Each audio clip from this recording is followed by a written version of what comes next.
Well, so then this seems to bring us to the topic of AI, which I only recently as in the beginning of this year, become very interested in.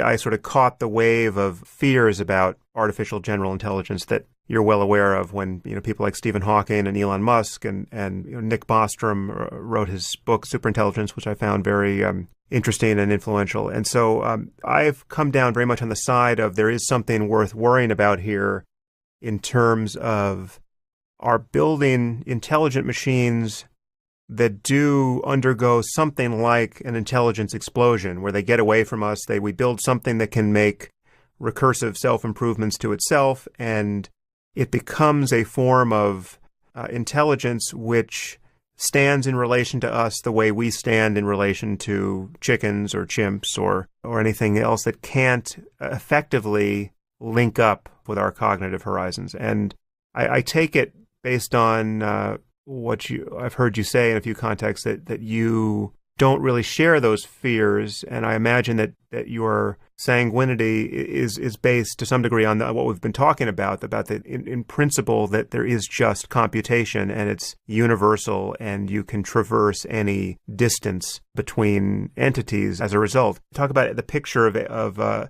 our building superintelligent machines in light of what we've just been discussing. So the picture of superintelligent machines is the same mistake as thinking that IQ is a matter of hardware. IQ is just knowledge of a certain type. And actually, we shouldn't really talk about IQ because it's not very effective. Yeah. It's creativity that's effective. But so creativity is also a species of knowledge. And it is true that an entity with knowledge of a certain type can be in a position to create more of that, and we humans are an example of that.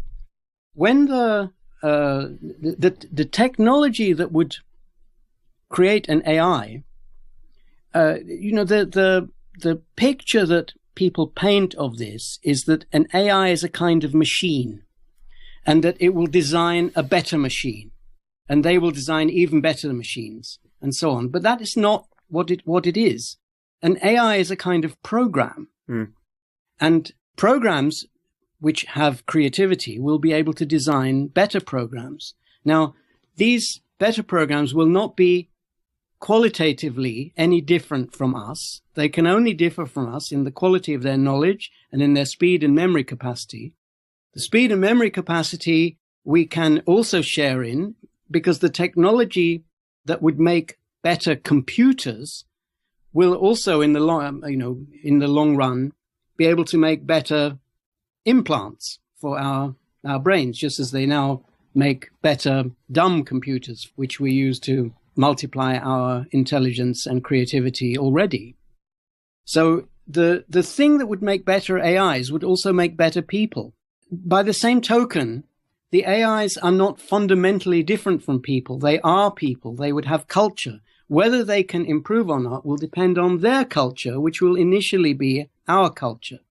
So the problem of AIs is the problem of humans. Now, I think more than most people, that humans are dangerous. And there is a real problem with how to manage the world in the face of growing knowledge to make sure that knowledge isn't misused. Because in some ways, it need only be misused once to end the whole project of humanity. So humans are dangerous, and to that extent, AIs are also dangerous. But the idea that AIs are somehow more dangerous than humans is racist. There's no basis for it at all. And on a smaller scale, the worry that AIs are somehow going to get away from us is the same worry that people have about wayward teenagers. Wayward teenagers are also AIs, which have ideas which are different from ours. And the impulse of human beings throughout the centuries and millennia has been to try to prevent them doing this, just like it is now the ambition of AI people to think of ways of shackling the AIs so that they won't be able to get away from us and have different ideas.